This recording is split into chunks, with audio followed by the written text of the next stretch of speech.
कि पेट में इसलिए मरोड़े चल रहे हैं ना है। राजेंद्र जी राठौड़ जो नेता प्रतिपक्ष हैं वो ये कह रहे हैं कि हम लंपी में जो कांग्रेस की सरकार ने जो 150 करोड़ रुपए दिए हैं 40-40 हजार रुपए के हिसाब से 42,000 किसानों को जिनकी गायों की मौत हो गई और जिन्होंने हॉस्पिटल में जिन गायों को दिखाया लेकिन वो गोमाता बच नहीं सकी तो उसके पैसे दिए, उसके ऊपर उन्होंने आपत्ति की है और ये कहा है कि हम बीकानेर में कार्यक्रम करेंगे।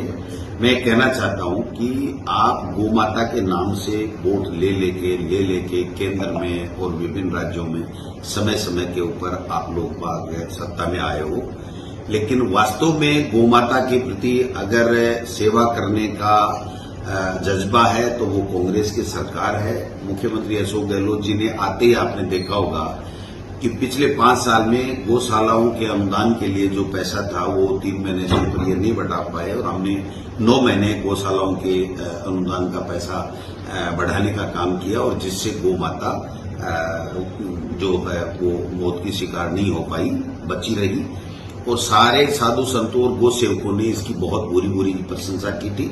और अब तो मैं ये कहना चाहता हूं कि मुख्यमंत्री जी ने स्पष्ट कर दिया है कि पूरे 12 महीने भी हम लोग इस दिशा में काम करेंगे कि गौ माता को बचाने के लिए हम लोग अनुदान देते रहे। दूसरा जो 42,000 लोगों को जो किसानों को सहायता दी है, ये किसी भी स्टेट में देश में किसी भी राज्य में ऐसी जो सेवा भावनाओं के साथ में गौ माता को बचाने का जो काम किसी ने नहीं किया वो हमारे राजस्थान की कांग्रेस की सरकार कर रही है। और इनका जो मुद्दा था गोमाता के नाम से ये जो अपनी चुनावी बेतरनी पार करते आए हैं, अब उनके पेट में इसलिए मरोड़े चल रहे हैं, ये बौखलाहट इसलिए है कि तकलीफ हो रही है। दूसरा उन्होंने कहा है कि हम लोग किसानों का जो कर्जा माफ को लेकर के हम झुंझुनू में शायद सभा करेंगे, ऐसा राजेंद्र जी राठौड़ ने कहा है।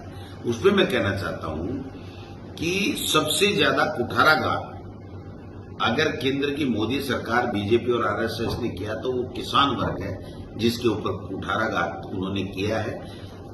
15 महीने तक 3 काले कानून ला करके खून के आंसू रुलाए, 700 के लगभग किसान शहीद हो गए और उसके ऊपर कोई बात नहीं है। उन तीनों काले कानूनों को वापस लेना पड़ा और ये राजस्थान के भाजपा के नेता विधानसभा में मौजूद थे, राजेंद्र जी राठौड़ उपनेता थे, एक दिन भी किसानों के पक्ष में उन्होंने पूरे आंदोलन के दौरान कभी कोई बात नहीं की। किसान के कभी हितैषी हो नहीं सकते। दूसरी बात, जो कर्जा माफ है, मैं फिर स्पष्ट करना चाहता हूं कि स्टेट कोऑपरेटिव का जो भी किसान का कर्जा था, चाहे वो 1 रुपए का था, चाहे वो 10 लाख का था, तमाम हमारी सरकार ने किसानों का कर्जा माफ किया। एक भी किसान ऐसा उनको आज तक मिला हो 4-4 साल में तो वो लेकर के आए।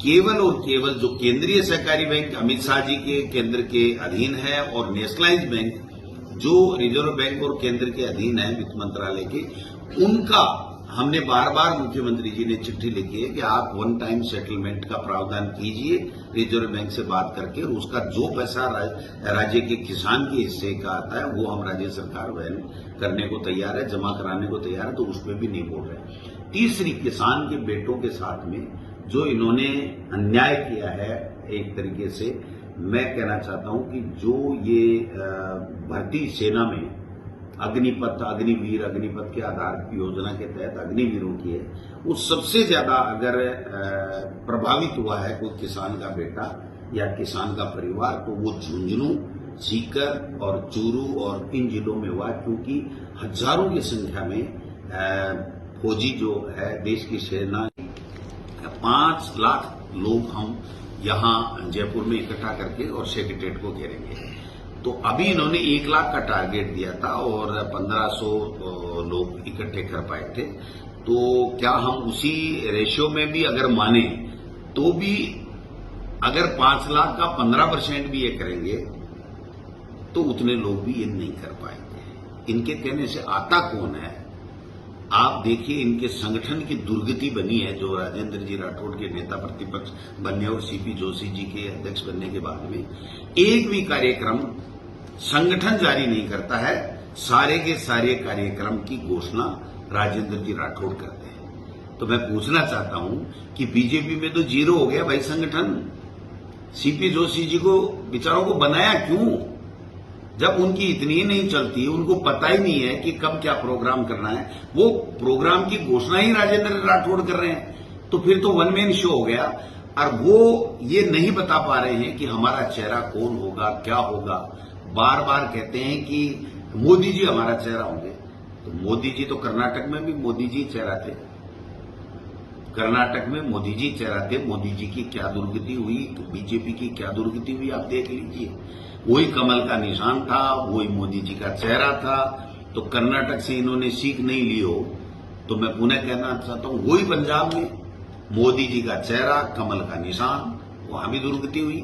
और अब राजस्थान, छत्तीसगढ़ और मध्य प्रदेश में भी ये इसी तरीके से बात करके चुनाव लड़ना चाहते हैं। मोदी जी और मोदी जी की सरकार ने 9 साल में कुछ नहीं किया। एक इनके मंत्री घूम रहे हैं कि मोदी जी की योजनाएं जो 9 साल में हुई हैं उनके ऊपर प्रचार प्रसार कीजिए। क्या प्रचार करें, 25 के 25 एमपी हैं। मोदी जी ने अजमेर और जयपुर में कहा था कि ईआरसीपी की योजना को, परियोजना को हम राष्ट्रीय परियोजना घोषित करेंगे, आज तक किया नहीं। एक फूटी कोड़ी ये ला नहीं पाए। तो इनको किस्मों से ये जाएंगे कि हमने क्या। रोम जल रहा था, नीरू बांसुरी बजा रहा था, मणिपुर जल रहा है, देश के प्रधानमंत्री विदेशों में घूम रहे हैं। तो ये तो